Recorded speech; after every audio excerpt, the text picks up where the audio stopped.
You came. You came, Reb Dr. Dov. A week and a half, I'll have my hearing aids, I'll be able to hear you. I'm going to scream as loud as I can. Okay, Daf Yud Daled. Let me remind you of the conversation we're in the middle of. The king took off his ring. He passed the power to the prime minister. This was a very bad situation. The prime minister wanted to kill all the Jews, and the king was only too happy to have somebody else do the dirty work, and he didn't have to get blamed.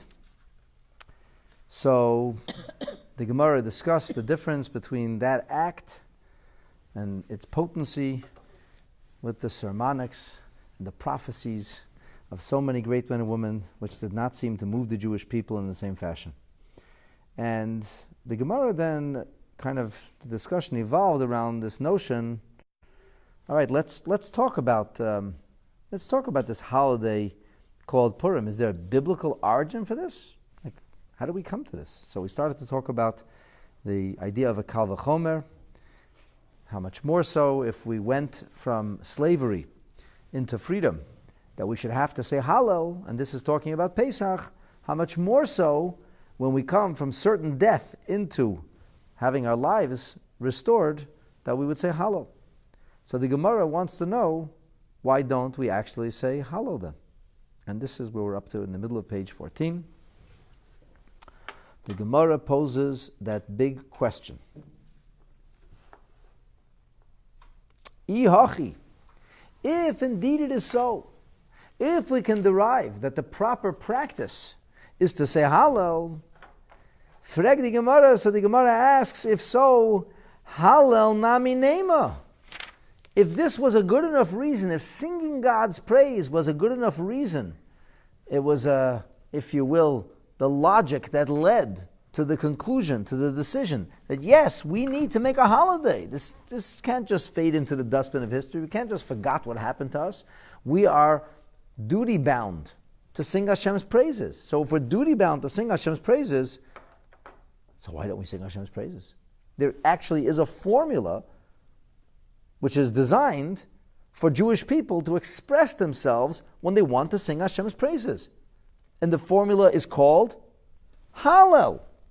You know, there's halachic authorities that say you don't say Hallel. They say you have to sing Hallel. And that's why in just about every civilization amongst the Jewish people, I use the word civilization very loosely, but you know, the Jews who live in Syria are not like the Jews who live in Denmark. They don't look the same, they don't act the same, they don't eat the same foods, they don't have the same music. But every single anthropology within the Jewish people has tunes that are associated with Hallel. The Hallel is the one prayer that even in communities where they didn't sing the prayers at all, the Hallel was sung. If not in entirety, partially. To sing Hallel is to sing Hashem's praises. And that's, of course, rooted in the idea that when we came out of the Yam Suf, when we came out of the Reed Sea and God saved us, Moses led the Jewish people in song. It's called the Song at Sea. So the Gemara wants to know, why don't we say Hallel on Purim? And by the way, in case you're wondering, in case you forgot, we don't. There is no Hallel, and it's not part of the service on Purim. There's a reading, a very long reading called the Megillah. We have a Torah reading, which is connected to Amalek, because Haman is a great descendant, a grandson of Amalek, but we do not have a Hallel. So the Gemara says, I will answer this question. Lefi, that's because she'ein oimrim Hallel al nes shebechutz la'aretz. You don't say Hallel if the miracle that we're acknowledging took place outside of Israel. It's wonderful. God saved us. Hallel can't be said. That's what the Gemara says. Hallel can't be said. Why should geography make a difference when we're speaking about acknowledging miracles and singing praises? Is a good question, and we will try to answer that. But first, there's even a better question. Namely, the whole idea that we should say Hallel when a miracle happens is founded on the historical precedent of, we just mentioned it, the historical precedent of Yitzias Mitzrayim, going out of Egypt. Going out of Egypt forms the basis of the argument. Now you're telling me If the miracle didn't happen in Israel, you don't say Hallel. And I'm like, what? Going out of Mitzrayim was where? Mitzrayim. The Red Sea. Probably Sinai Desert. So the whole notion of saying Hallel is based on the precedent of a circumstance that took place outside of Israel. And you're trying to tell me that the reason we don't say Hallel on Purim is because Purim's miracle happened in the Persian Empire. What does that mean? How could you say that? So the Gemara says, really? So then how could you say the Shira? This doesn't seem to make any sense to us. Yetzias Mitzrayim, Kedetanya, and the Gemara, first Gemara proves it. The Kedetanya, like we learned. Oh, sorry, 1 second. So the Gemara says, Yetzias Mitzrayim, the Nes Shebel Chutz La'aretz. Yetzias Mitzrayim was a miracle that took place. The Exodus took place outside of Israel. So in that case, how did they say the songs? How did they say the praise? How did they chant the thanksgiving when they left Mitzrayim? They weren't in Israel. And they didn't leave Israel. And the miracles didn't happen in Israel. So the Gemara says that's really not a question, my friend. That can be understood according to the teachings of a Braisa. Kidetanya, as we learned, prior to the nation of Israel taking up residence in their eternal homeland, which is called Israel. So before that happened, you could have said and sung, chanted and expressed your praise to God for miracles that happened anywhere in the world. But once the people of Israel take up residence in their eternal homeland, then it is no longer suitable. All the lands are no longer suitable to be able to say the Shira, to sing Hashem's praises. Maybe it's valuable to take a moment to talk about this word huchshiru. The word huchshiru, which people are not so familiar with, is essentially a permutation of a word everybody's familiar with. Huchshiru is like a verb. Huchshiru means they were not made kosher. Kosher is a noun. So what does kosher mean? 9 out of 10 people will tell you blessed. Did the rabbi bless the Coca-Cola? The rabbi is blessed by the rabbi. One stewardess once said to me, I said, could I drink some tomato juice? I said, could I just see the can? She said to me, are you a rabbi? I said, how did you know? She said, I guessed. She said, what difference does it have? Why don't you bless it yourself and then you could drink it? I said, you don't have to be a rabbi to make a blessing. Every observant Jew recites a blessing before he or she takes a drink and partakes of God's bounty and goodness. But kosher doesn't mean blessed. She says, really? What does it mean? I said, kosher means suitable. She says, suitable for what? I said, for the fulfillment of God's will.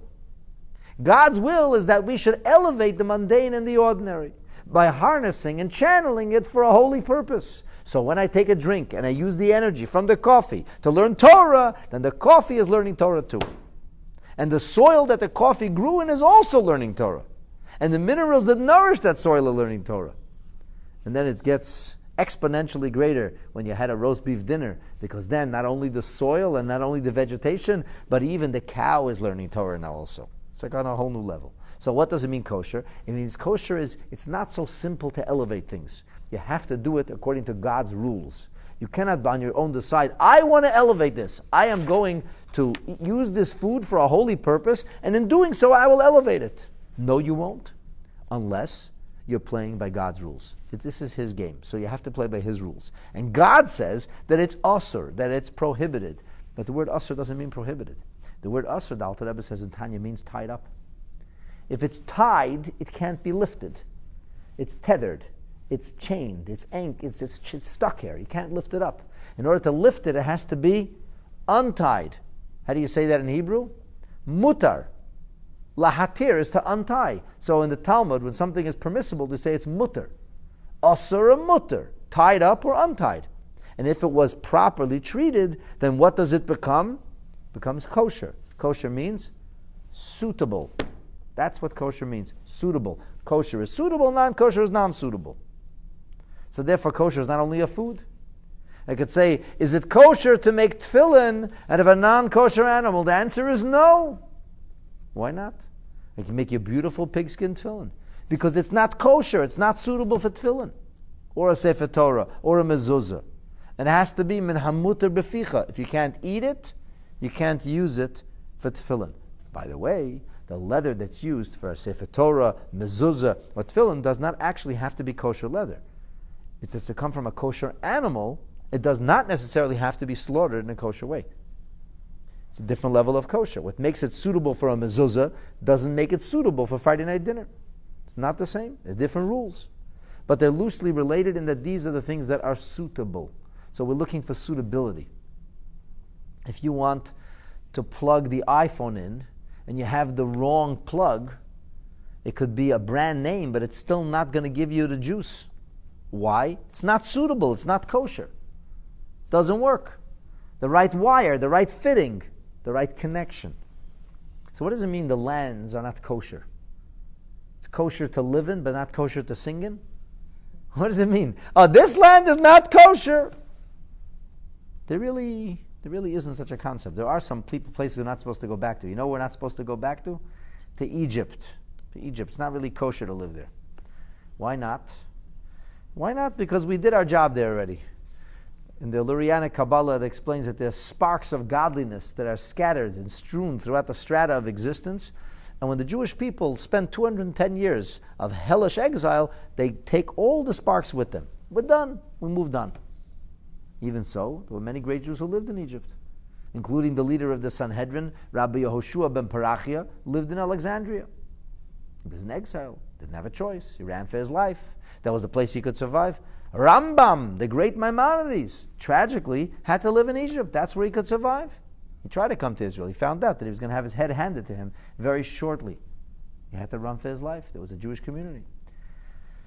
So it's not exactly like kosher food, kosher living. You could live really anywhere. You could live, Rambam says, I couldn't do this mitzvah. It's not suitable. But when it comes to singing praises, you can only sing in certain places. Why? Or you can only sing for a miracle that happened in certain places. See, we can sing Hallel on Pesach night in Toronto, even though the miracle happened in Egypt, because it happened in Egypt before Israel was instated. But once Israel's instated, the miracle of Purim doesn't allow us to sing Hallel. Why not? What's going on with it? What does it mean? It's huchshru or not huchshru. What makes it kosher? A miracle is a miracle. If you want to thank God, thank God. Who cares where the miracle happened? As they say in Gemara language, Lamai nafkamina. The main thing is I'm alive. The bullet was flying my direction. Somehow it got deflected. That's a miracle. Thank God for the miracle. Sorry, I'm not thanking you, God. Why not? It didn't happen in Israel. Well, what's the logic here? What does this mean? So the Maharsha explains it like this. The Maharsha says that when God is engaged and involved with creation, so in Israel it's on a different level. It's on a different level. And therefore God proverbially is directly involved with the comings and goings of the land of Israel. Like it says, Eini Hashem Elikecha bo mereishis hashana vad achar shana, the eyes of God. It's in a euphemism. God doesn't have eyes, He doesn't have a nose, He doesn't even have toes. It's an expression. The eyes of God, the attention of God is directed towards Israel constantly, continuously. So there's a higher level of divine providence, if you will. And that's why God is called Elokei Haaretz, the God of the land. Just like we're the people of the land, He's the God of the land. The Maharsha says that miracles that happen in the land of Israel are miracles that we see as a direct expression of godliness. But miracles that happen outside of Israel happen, proverbially speaking, through a malach, through an angel. So it's through God, but God is using a medium through which the miracle happened. It's like you pick up the pot with your hand or you wear a glove first. So it's, so to speak, God is doing it, but he's utilizing or camouflaging it through some form of spiritual force, which is called euphemistically an angel. And therefore, Maharsha says that you can't say the concept of Hallel. The Rebbe actually once talked about this, and we'll come back to it later in greater length, but the Rebbe basically explained it this way. He said that the divine design or providence, Hashgacha Elekis, that's in Eretz Yisrael, is, as I said, as per the verse in Parshas Eikev. Maharsha doesn't bring this verse. The Rebbe brings the verse. Eini Hashem Elikecha, God's eyes are constantly upon the land. And the Rebbe's words are, Hashgacha Elekis hi be'ofen golui. The divine providence is in a revealed and open state. Outside the land of Israel, which incidentally has nothing to do with a particular state or government. The land of Israel was the land of Israel even when the whole world used to call it Palestine. There were Palestinian Jews. There was something called the Palestinian Philharmonic, was full of Jews. There was something called the Palestinian Post. Today they call it the Jerusalem Post. It was a Jewish newspaper. All the books that were printed in Israel will say printed in Palestine. It was just a name. It was a name. It was a name of a parcel of land that was under the Ottoman Empire. There was no nation, nationality, no people called Palestine or Palestinian. There were Jews who were as Palestinian as the Arabs living there. The Jews were not Palestinian, and the Arabs were not Palestinian. The place was called Palestine, administered first by the Ottomans, the monsters who engineered the genocide of the Armenians. And then after World War I, it was carved up, and Great Britain took it over. And Great Britain was administering Palestine. And Palestine had Jews, called Palestinian Jews, and Arabs, called Palestinian Arabs. There was no difference between the Palestinian Arabs and the Jordanian Arabs and the Lebanese Arabs. No difference. They're the same Arabs. It's the same exact. They have the same DNA. They have the same tradition. They have the same dress. It's exactly the same. Especially in Jordan. Exactly the same. No difference whatsoever. And let me tell you a little secret. There's no difference in Palestinian Jews and between Jews who are living in Lebanon and Jews who are called Jordanian Jews. There was no difference. They were Jewish people. Jewish people living in the Middle East. That's all it was. The whole thing is a false and inaccurate verbiage. The nation of Palestine was born in 1967 when Israel recaptured its territories. Then all of a sudden they decided there's a nation called Palestine. But I'm getting off on a tangent. Okay, anyway, going back to our point over here. So the land of Israel means the biblical land of Israel. The biblical land of Israel. So if you're living in Gaza, you're living in Israel. Doesn't matter which thug is right now in government or which thugocracy is now in charge. When you're living in the portions of Lebanon that are biblical Israel, it doesn't matter if the Shiites or the Sunni or the Hezbollah or Pizbollah. It doesn't make a difference. That's Israel. If you're living in the part of Syria that's Israel, it's Israel. And what we're reading here applies to that. This is very important for you to know this. It has nothing to do with statehood or declaration or modern Zionism. Absolutely nothing to do. This is a spiritual concept that is related to and rooted in the concept of Eretz HaKodesh, the Holy Land. The Holy Land. It's nothing to do with a Medina. It's nothing to do with an official government or official state. It's a question of this piece of geography is Eine Hashem Elikecha. God's eyes are upon it, regardless who administers it. So the Rebbe says that the Hashgacha, that the divine providence in the geography, which is the Holy Land, is direct. Masha'enkin b'chutz laretz, outside of the land of Israel, biblical Israel, Hashgacha Elokus mistateres b'levushe hateva. It is camouflaged, clothed, if you will, in garments of nature. So it seems like stuff is happening, but you don't see the presence of God as overtly as you do in the land of Israel. That's the difference. And because of this, a miracle that happens outside of Eretz Yisrael, even though there is also God in control and He didn't give the keys to anybody and He's still calling the shots, but nonetheless, it's not an open miracle. So it seems that the concept of Shira, of singing God's praises, requires openness in the miracle, transparency in the miracle. If it's not transparent, then the thanks that we are due is not in the same way. When you sing thanks, it's very overt, it's very obvious. You're singing God's thanks. The Rebbe links this to the idea that it says that anybody who says Hallel every day is considered to be an act of blasphemy. Even though in the Shmoneh Esrei we say Al Nisecha Shebechol Yom, on your miracles every day.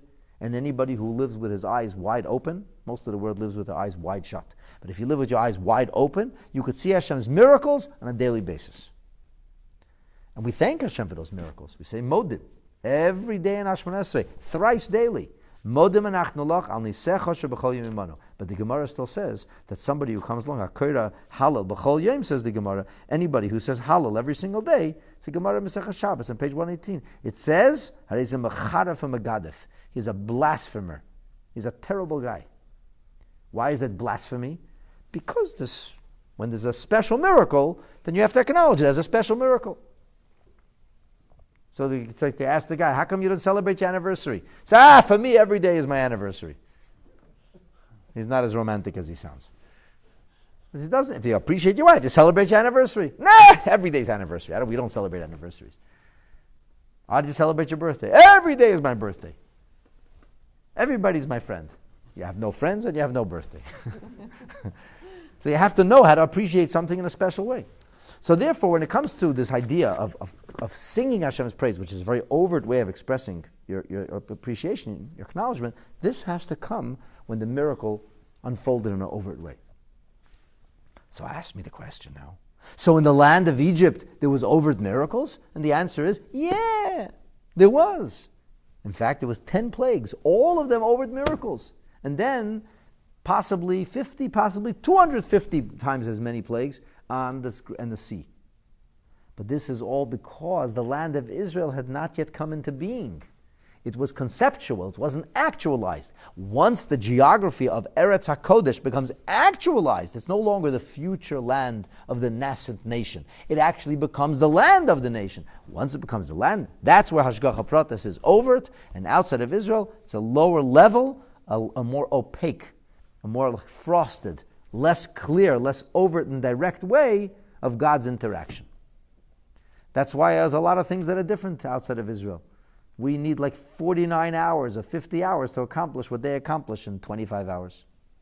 You have to do the Seder twice outside of Israel. You have to drink twice as much wine and eat twice as much matzah and sing Chad Gadya twice if you want to get the same thing. Doesn't go otherwise. I mean, there's halachic reasons for this, but on some level, it's the famous joke goes, in Israel it's a local call, but this is not talking about connecting to God in Israel today or outside of Israel. This is talking about where the miracles happened if they were overt. That's the first answer to the Gemara. So, the question was why you don't say Hallel, and the answer is that the miracles of Purim were not as overt, and therefore do not require or necessitate or demand that kind of homage, that kind of praise, that kind of thanksgiving. This is the first answer of the Gemara. Rav Nachman Omar. The first answer does not have a name attached to it. That's the first. That's what we call. That's the first blush of the Gemara. That's the first answer of the Gemara.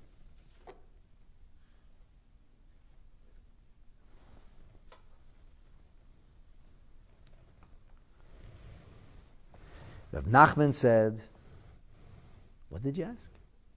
Why don't you say Hallel?" He says, Kriyasa Zuhilula. The reading of the Megillah is the Hallel. I don't understand you, he says. Why should you say Hallel? What do you mean? Wow, a great miracle happened. So we read the Megillah. Megillah reading is Hallel. It is Hallel. What does it mean? Megillah reading is Hallel. How could Megillah reading be Hallel?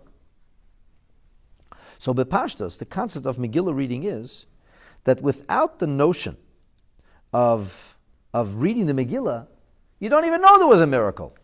When you look at the story of Purim, unless you string it all together and attach it in a certain way and see it, it didn't happen over 3 months.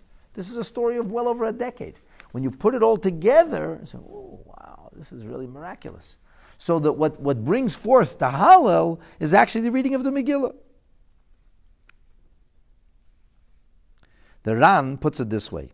He says, Haskaras hanes ma'oreres lases shevach v'edah. Mentioning of the miracle, that's what brings us to express ourselves before God. In other words, how do we publicize this miracle? How do we explain to everybody? How do we express our thanks for the miracle? By focusing on it. By demonstrating that there was a miracle. By saying, look, a miracle happened. But if you would just read Hallel, we wouldn't know that. By looking at the story of Purim in and of itself, we do not see that miracle. It's only when we read the Megillah that the miracle can be seen because you look at it from a different perspective. So the Meiri has a very interesting thing here. None of the Poskim agree, but the Rabbeinu Menachem Meiri was a great Rishon. He said, so what if you're in a place on Purim and there's no Megillah available? Meiri said, then you probably have to read Hallel. According to Rav Nachman, who says the reason we don't say Hallel on Purim is because the Hallel is done by Megillah reading. Well, if you don't have Megillah reading, you actually have to say Hallel. So it's possible, according to the Meiri, that a Jew in today's day and age who would be stuck somewhere would have to say Hallel. It's not the halacha, by the way, but that's Meiri's opinion, and it sounds very reasonable and logical. You'll soon see why, in fact, that would not be the halacha. The Gemara now gives a third answer. Rava Omar. Rava said, Bishlema Hasam. There meaning the land of Egypt. When we went out of Mitzrayim, out from under the thumb of the Pharaoh, what do we say? Hallelu Avdei Hashem. That's how Hallel starts. Hallelu Avdei Hashem. Sing God's praise, ye servants of God. V'lo Avdei Paroi, but not servants of the Pharaoh. And Rashi says, Shaharei lecheirus yatzu. They were freed. They left the Pharaoh behind. And since they left the Pharaoh behind, so that's why we have this notion that you could sing Hallelu Avdei Hashem. In fact, according to one medrash, Pharaoh himself said to the people, you're no longer my slaves, now you're his slaves. Sing his praises. Hallelu Avdei Hashem. Sing him, sing to him. But Hocha, here, Hallelu Avdei Hashem, what are we going to sing? We're servants of God. V'loi Avdei Achashverosh, are we not still subjugated to Achashverosh? We're still his servants. We're still under his thumb.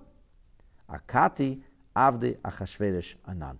We are still the servants of Achashverosh, and as such, we cannot be singing the praises of God in an overt way, because we're not only God's servants.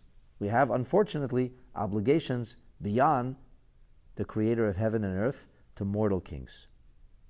And Rashi says, that we were only redeemed from death. So we were supposed to be killed, but we were not redeemed from slavery. And it seems that Hallel, from the very verbiage of Hallel, requires a full kind of freedom. When it's not just a deliverance from death, but a deliverance from slavery. You leave that reality behind and you enter into a new reality. You were the slaves of Pharaoh. Now you're God's slave. Now hallelujah. Now sing. But when you're still the slave, the servant, subjugated to Achashverosh, you cannot sing. Now, of course, you can ask me the question, but what happened later on in the time of the second Beit HaMikdash, when the Jewish people were actually free from Achashverosh? And this did happen. It did happen. Unfortunately, we blew it in a terrible way. I spoke about this, if you remember, this past Shabbos. Maybe it was 2 weeks ago, I don't remember. There's the notion that we came to the land of Israel. We built the second Beit HaMikdash under whose tutelage? Darius, who, after they killed his father, he became the king. Oh yeah, they killed his father. What do you think, Achashverosh lasted? None of these despots lasted. He died I think less than a decade after Megillah he was assassinated.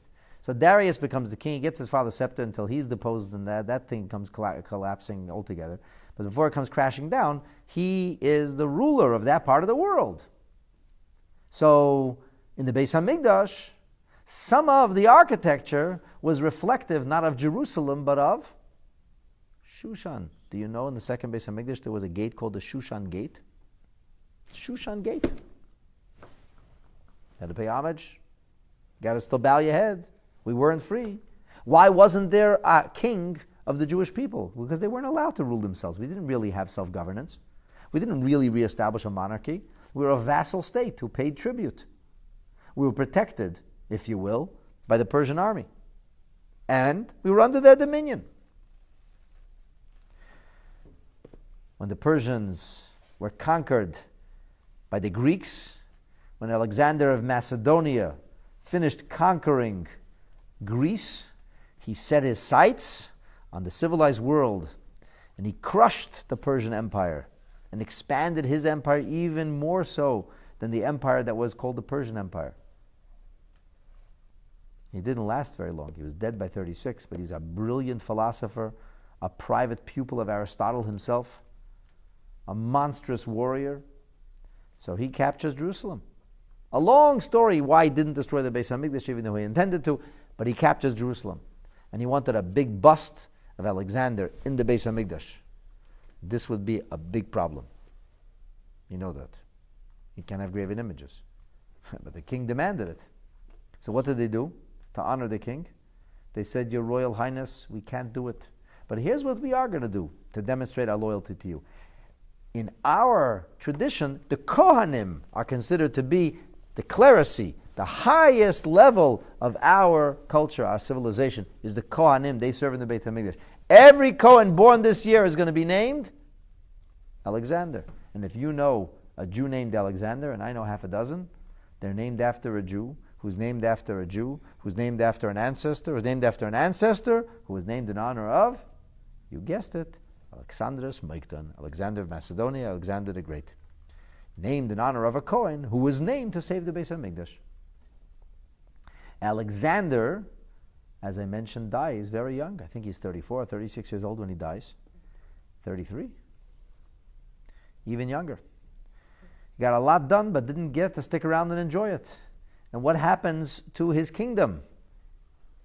It fractures into three, but the main parts were North Africa, which was headlined in Egypt, and that's where the country Alexandria, the city Alexandria, was purportedly named after Alexander the Great, although historically this is disproven, and we know that the city of Alexandria was actually a city that was there before also.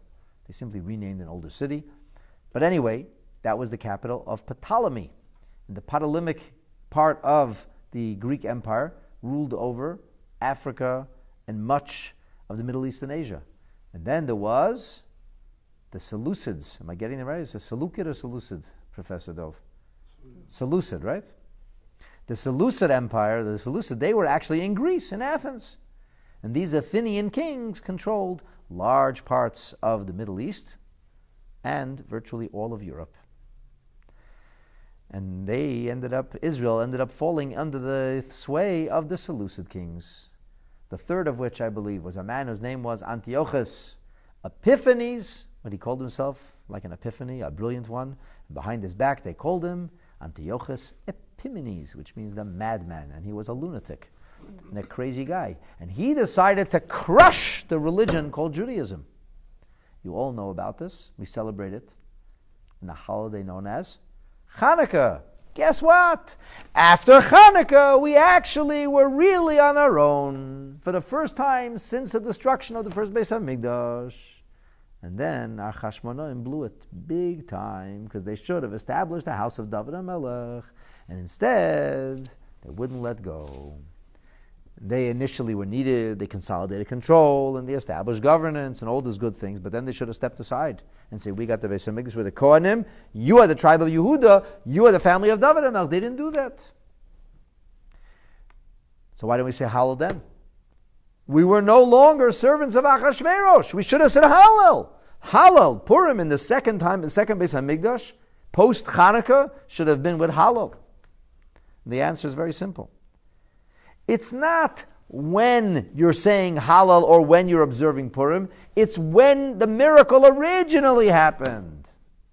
When the miracle originally happened, we were Akati Avdei Achashverosh. We were still servants of Achashverosh.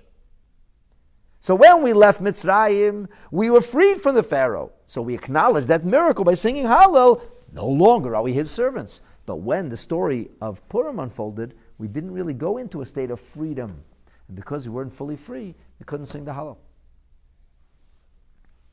So these are the three reasons that the Gemara gives us. Reason number one, if the miracle didn't happen in Israel, it's not worthy of being celebrated with the Hallel. Reason number two, we say Hallel. It's called the Megillah. It just has a different name, has a different format, but it's Hallel.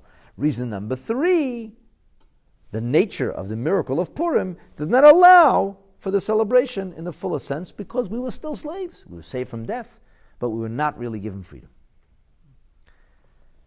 So what's the next answer? You all have a Gemara head. You should know you should anticipate the next question now. What's the Gemara is going to say? The Gemara says, I don't understand what's going on over here. Bein l'Rava, bein l'Rav Nachman kasha.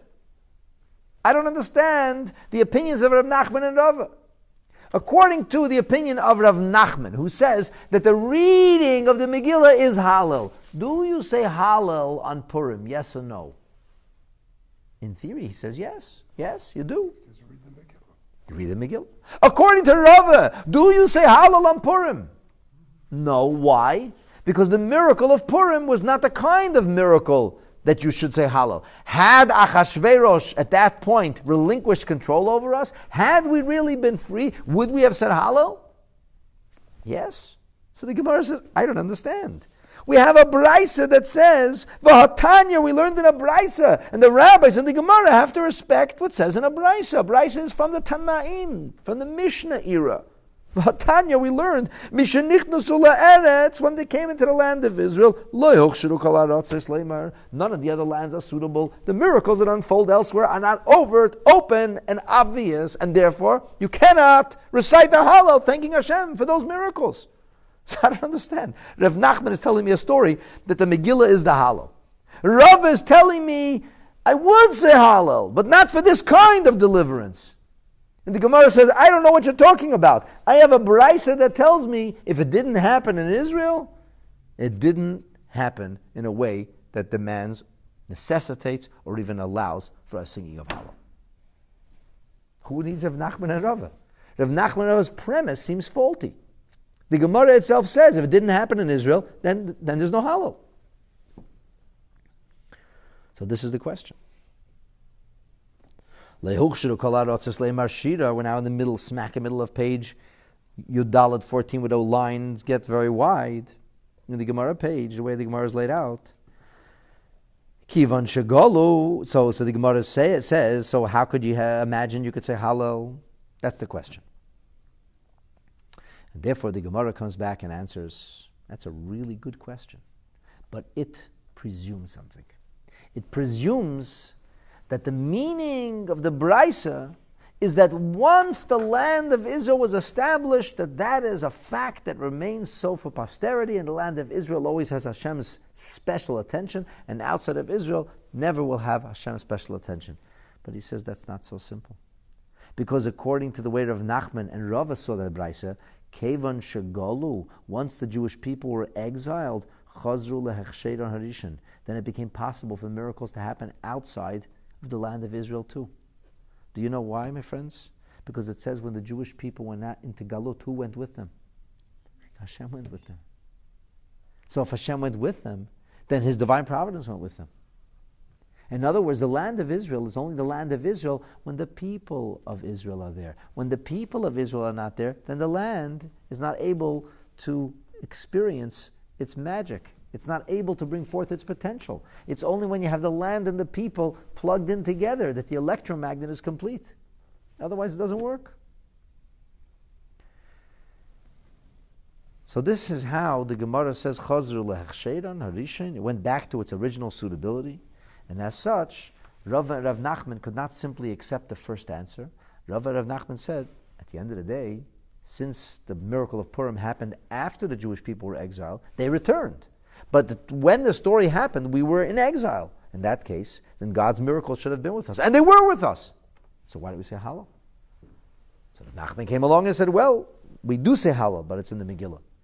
Or we have Rava's opinion that says, had the miracle been a different kind of miracle, we would have said Hallel, but it wasn't a different kind of miracle. We were still servants. This is the way we understand that concept. In other words, it means like this. Without Jews, Israel is parched. Israel is emptied of its magic, its vivacity. And you could actually see this historically.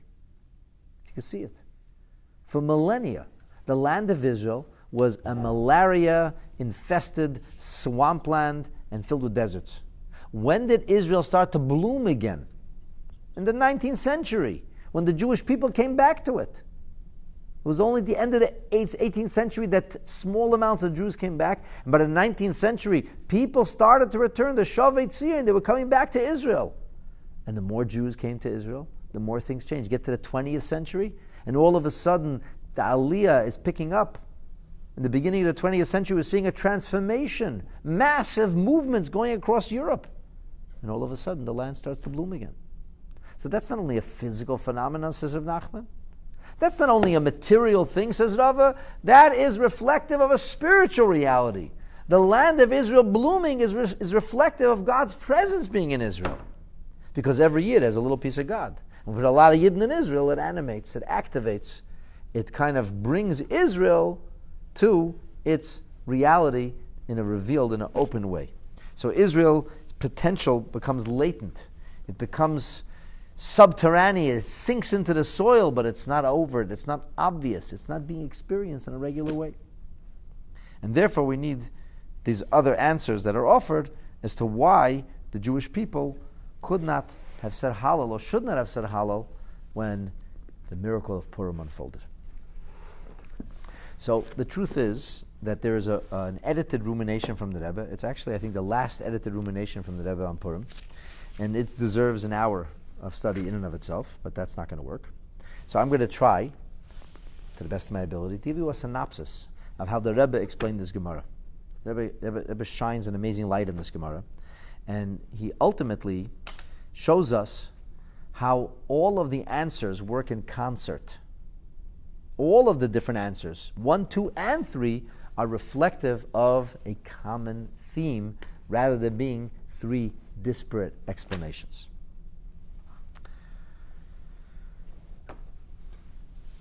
The Rebbe says, first of all, the notion that Kriyas HaMegillah is in the place of Hallel presupposes that not only we could say Hallel, but we actually do say Hallel. It's like a contradiction. Rav is saying, we don't say Hallel, and here's why we don't. Rav Nachman saying, we do say, and here's how we say it. That's a very big difference between the two. Either you do or don't. In other words, according to the first reason, there is no obligation to say Hallel. According to the first reason, the miracle wasn't overt. According to the third reason, the miracle wasn't complete because we were still slaves. According to the second reason, there was actually a full miracle and a need for Hallel. Very, very big difference. Rabbi, a question. Yes. According to some of the history I've read, suggests that the Megillah was not incorporated in the Torah formally for 200 to 400 years after the appearance. Is this? Well, okay, so you raise a very interesting issue. Was the Megillah understood to be of scriptural, shall we say, value, or of scriptural level, or was it seen as apocryphal? Was it seen as biblical-like, but not really inspired and written with prophecy? So really and truly, it was only in the time of the Mishnah this became established in the fullest sense. And we know that there were Jews who didn't agree with Mordechai. Mordechai, it says in the Megillah, was Ratzui l'roiv echav. Most of his brethren accepted him, but not everybody accepted him. And it took time. It wasn't so simple. It took time till everybody acclaimed and realized it wasn't just simply, let's make a vote. Should we make a part of the Bible? Should we make it? Yeah, let's do it. This is not like a Congress, a parliament that makes a vote on something. The sages were able to see with clarity that yes, in fact, this was prophetically inspired. That yes, this was in fact of biblical genre. It wasn't that they made it biblical. They discovered that it was biblical. Whereas the book of Maccabees, they took a look at this and said, no, it's not biblical. It's not prophecy, it's not biblical, and actually was pushed away from us. In other faith systems, it was inducted. We don't consider it part of it. It has no holiness to us. So the notion that things took time until it was understood to be what it is, yes, it took a little bit of time. You know what's really interesting? All of the books of the Jewish Bible have been found in the Dead Sea Scrolls. All of them. In the prophecies, I think, of Hosea, all we have is a thumbnail, a thumbnail piece of parchment, but they could piece together. They figured out it's part of Hosea's prophecies. Some of them are whole scrolls, whole books. Some of them are fragments. Some of them, it says, just a thumbnail-sized piece of parchment. But every single book of the Jewish Bible, all 24, all 23 are identified with one exception. Just one exception. Megillah Esther. So I once had a long conversation with world's greatest expert on the Dead Sea Scrolls, Professor Lawrence Schiffman from NYU. He's very kind to me. He gave me some of his time. It's a long story how I had this conversation with him. But I said to him, is it not possible that maybe those Jews were remnants of Jews who didn't accept Mordechai and didn't celebrate Purim? He said to me, it's a very compelling theory. We cannot prove it. The truth is we don't know who they were. We don't know who they were. Just because Josephus liked the Essenes and he decided they were Essenes doesn't mean they were Essenes. Because we didn't know who these people were. Only when the Bedouin kid found these scrolls, all of a sudden that it became a thing, because they discovered there was a group of Jews. There were all kinds of crackpot Jews who did all kinds of crazy things. Some of them were never discovered again. These guys were off the walls. They had their own theology and their own eschatology. They were on a trip. So they didn't follow halacha necessarily, but there were many Jews who didn't. But all that eventually falls away. And what stays for posterity is Torah Judaism. So yeah, there was a time not everybody accepted Purim. That's true. Okay, so getting back to our subject over here.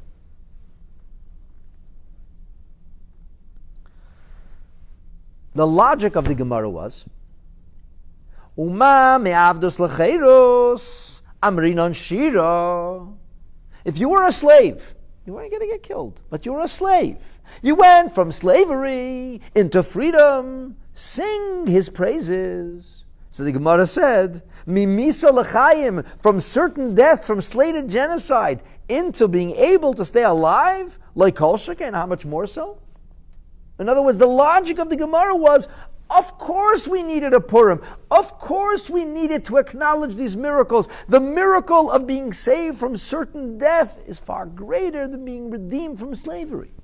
That was the logic of the Gemara. But did you notice that Rava seems to contradict the Gemara's original logic? Because Rava says, it's not really such a miracle. We were going to die, but we're still servants. What do you mean? The Gemara said being a servant is not nearly as bad as dying, which is self-understood. Forget the fact that it's the Gemara's logic. It's simple. It's simple logic. So what? Just because the phraseology of Hallel is Hallelu Avdei Hashem, we are ultimately Avdei Hashem anyway. So the Rebbe says that clearly this business of Avdei Hashem is not a detail. It has to become a central part of the actual jurisprudence, of the actual theory as to why we do or don't say Hallel. The Rebbe says essentially like this. The Rebbe suggests that all three reasons are rooted around one concept.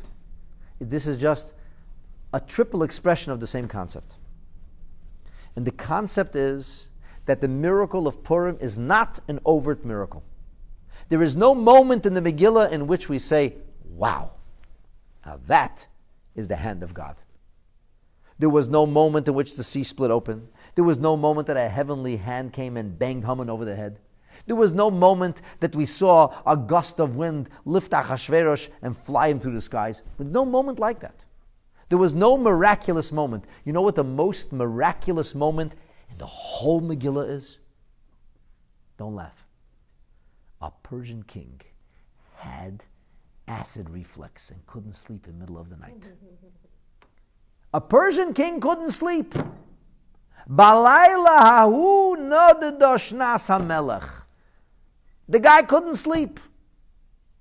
I know a lot of people that can't sleep. Get a melatonin, he can't sleep. Maharil writes, and this is the halacha, that when you come to this chapter, you have to raise your voice. It's called Tokfei Shel. This is the power of the miracle that a king couldn't sleep one night. That's the best you could do.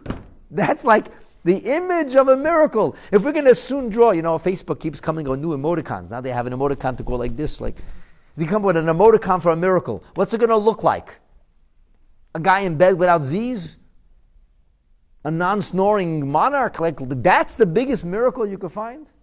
If you read the whole story, yeah, it's an incredible, like an amazing stroke of divine providence. But that's not an overt miracle.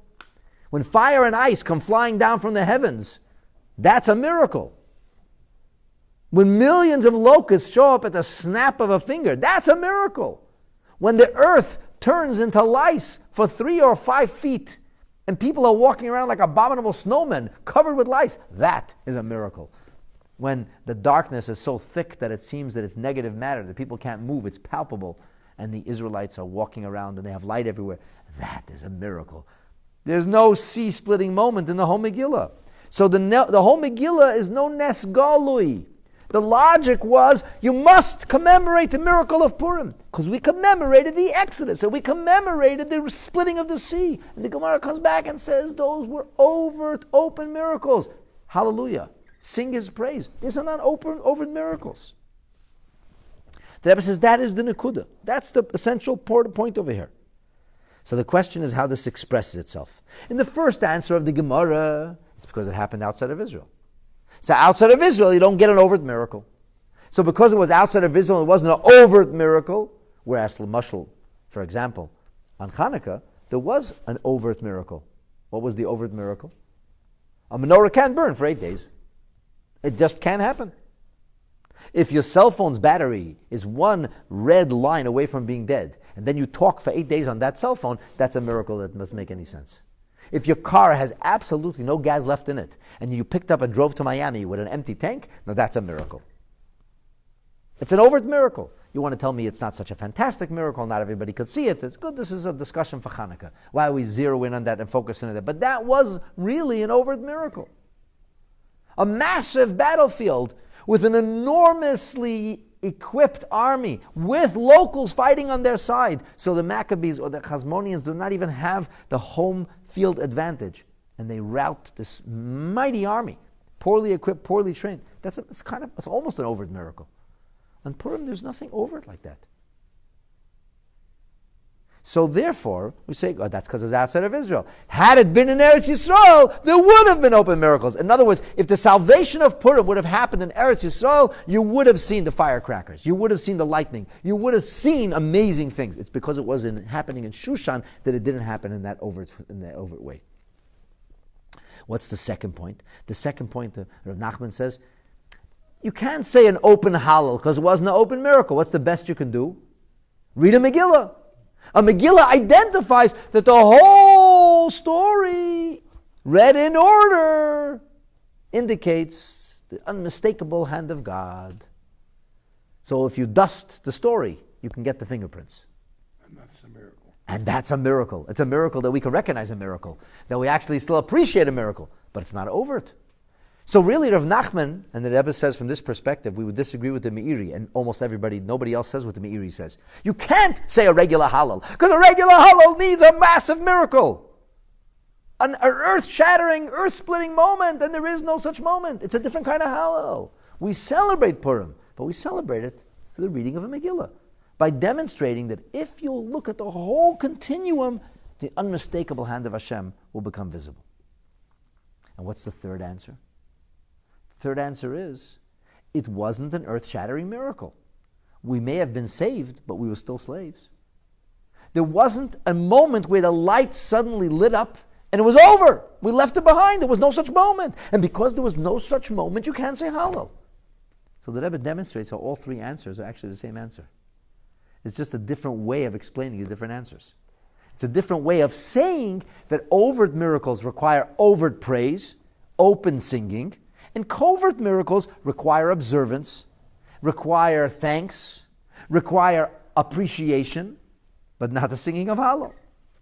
And the Rebbe goes further and he suggests that the difference between the two answers of whether we say Hallel, but through reading the Megillah, or don't say Hallel at all, he says, in jurisprudence, in Lamdus, there's this principle where sometimes we talk about the Chefza, and sometimes we talk about the Gavra. Chaim Brisker really pioneered this idea. He said sometimes we talk about the object, and sometimes we talk about the subject.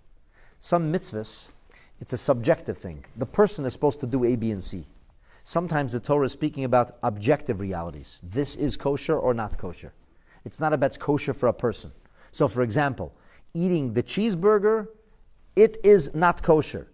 This is an object which is unkosher. Having a glass of milk after you finished a burger is prohibited for the person. It's not the object. It's not a non-kosher glass of milk. That action is inappropriate. And a very practical difference is that you would never give a child non-kosher meat. But if the child goes to sleep with a bottle, we don't make the child wait 6 hours after having a meat dinner. Why? Because the child doesn't have that obligation. We, who are grown up, you have the obligation. A child becomes not a baby. You try to educate him. You try to teach him. But a baby needs his milk. He needed the chicken soup, and now he needs his milk. So for a gavra-wise, for the subject-wise, he's not ready. But object-wise, we would never give a Jewish baby food that's not kosher. Moshe Rabbeinu couldn't even nurse from an Egyptian woman because it's not kosher, so to speak. For Moshe Rabbeinu, who he is, who he's supposed to be, the mouth that's going to have become the mouthpiece of God, that was inappropriate. So therefore, the Rebbe suggests the following. From the first approach, we say that the Hallel that we're singing is a Hallel in which it's a Megillah Hallel. We're saying that it's not the kind of miracle that is deserving of an overt Hallel because it's a Megillah. It's a Megillah story. It's a Megillah Hallel. The deficiency is in the miracle. According, however, to the opinion of Rava, who comes along and says, we are still slaves. He says, how could you sing Hallelu Avdei Hashem when you are still a slave? The miracle is a miracle, but you didn't get to benefit from it. Because you are still under the thumb of Achashverosh. You're still under his dominion. So if you're still under his dominion, how could you say Hallel? So the Rebbe shows how we can see the nuanced differences between one answer and the other. But ultimately, all three answers the Rebbe shows us are one and the same. The point is, in the end, that there was something in the overt nature of Purim that wasn't so obvious. It's not overt. It's a different kind of celebration. Incidentally, this is what makes the story of Purim so important. This is what makes the observance of Purim so important, because the story of Purim is our story. We very rarely get to see open miracles. People could argue we never see open miracles today. But if you look carefully at the story of life, and especially if you look at the story of the Jewish people, you will be able to piece together an exquisite narrative of divine design and Hashgacha Pratis that can only be miraculous. As many famous people, many famous non-Jews noted, that if it's a question about the presence of God, the best answer to that question is the people of Israel. Louis XV or XVI supposedly asked the famous French philosopher Pascal whether there was any actual proof of God, to which he responded, the Jews, Your Majesty, the Jews. And the second president of the United States, John Adams, famously wrote that even if a person didn't believe, you would have to say that some force had put this nation in a certain place. It's just inexplicable. It doesn't add up otherwise. Many other famous people acknowledged this, wrote about this, talked about this, because if a person wants to have his eyes open, it's impossible to envision this without the presence of Hashem. That's the story of Purim. That's why it's so important. But Hallel, in the typical sense, we're not able to say. That, my dear friends, is the sugya, a discussion of Hallel and Purim. And with God's help, next week we'll continue with an analysis of the prophecies, going back to the prophets after this. Thank you for coming.